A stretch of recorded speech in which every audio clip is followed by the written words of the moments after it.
Amigos de Los 40, soy Gaby Cam y estamos preparándonos para Los 40 Live Sessions con KEANE y estoy con nada más y nada menos que Tom Chaplin. Hi, how are you? I'm very well. I'm a little bit jet lagged. I can imagine. But I went out in Mexico City last night and ate amazing food and just soaking up the atmosphere of the place, the warm weather. It's lovely. It's just lovely to be here. Did you get to see anything from the Day of the Dead? Because you're here right after the Day of the Dead. Yeah, we get in just after it, but we've seen plenty of stuff. Yeah, like taking kind of crazy photos next to it. It's amazing. It's an amazing sort of event, and yeah, it's very unique. We're very happy to have you here. I want to know what happens on a day when you're going to perform. Like, this is a very iconic place, el Teatro Metropolitan, and I love that your fans are going to get to see you up close. You usually do huge gigs. Right, yeah. This one is like, oh, we're going to be close. How do you prepare? Like, what do you do before going on stage? Well, mostly it's just trying to get as much rest as possible, I think, especially when you fly into a place from the UK. I mean, by the time the show happens, it's going to feel like 4 a.m. or something for us. Oh my God. So that's always a little bit strange. So you just got to be as rested as you can be. But I think we haven't done any live shows for a while, so we wanted to get a good sound check in today and make sure that we're playing well and giving the fans what they want. I think, we started this whole campaign, like Hopes and Fears, 20 years. We started it in Mexico City. Yeah. And we were very nervous at the beginning and didn't know how people were going to react. And we got such an amazing response there that it kind of gave us this incredible confidence for the rest of the tour, And so it's so nice to come back and do a free show for the fans, somewhere really intimate, so that they can, we can say goodbye and thank you. Well, it's funny because like 15 days ago, I told you I've never seen you live. I'm going to do it today. Yeah, good. Which makes me extremely happy. And, talking about these 20 years of Hopes and Fears, yeah. Obviously a lot has happened since then, but somehow the music still feels timeless. When you listen to that record, if you ever do, what kind of memories come to your mind? Well, lots of great memories, because I think the making of the record took us our whole lives up until that point in a way. So it was the culmination of years of like hard work and making lots of mistakes and learning and so when suddenly those songs started to come through and the sound of the band became what it was, I just remember it was a real sense of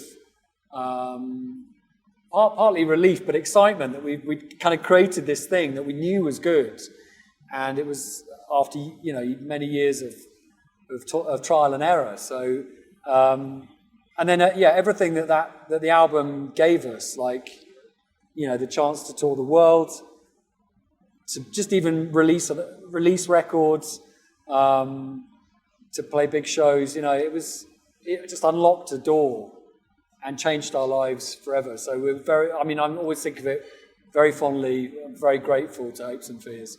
Which leads me to this question: when you think back on what you were wishing on that time, does it look like what you're going through right now after 20 years?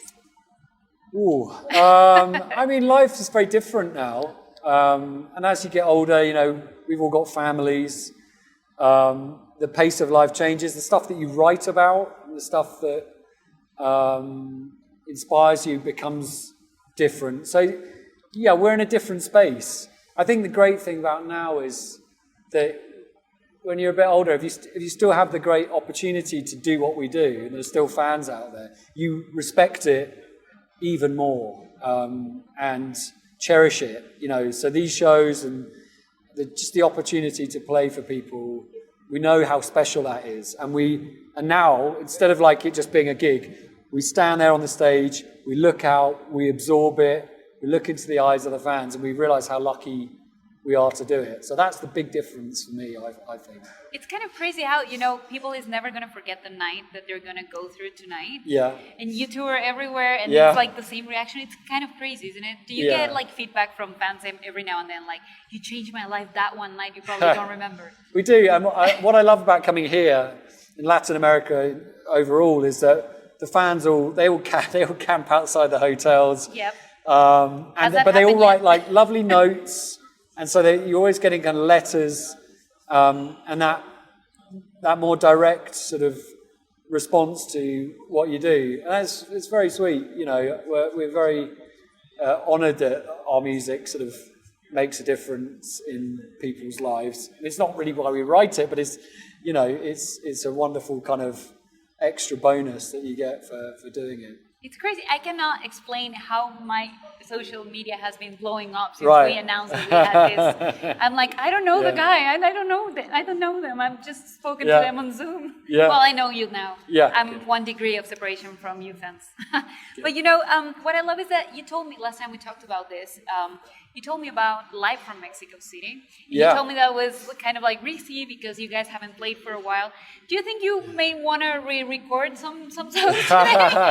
Well, I think some of the show is being recorded, so that's amazing. you know, I think that's one of the great things about the age we live in now. When we first started out, to record a show or film a show, yeah, it was an incredibly expensive thing to do. So nowadays, it's, you know, I mean, everyone's got their phones out for a start, but you know, it's much easier to document your shows. And so if you have a really great show, you know, there's often someone there filming it, and it sounds good.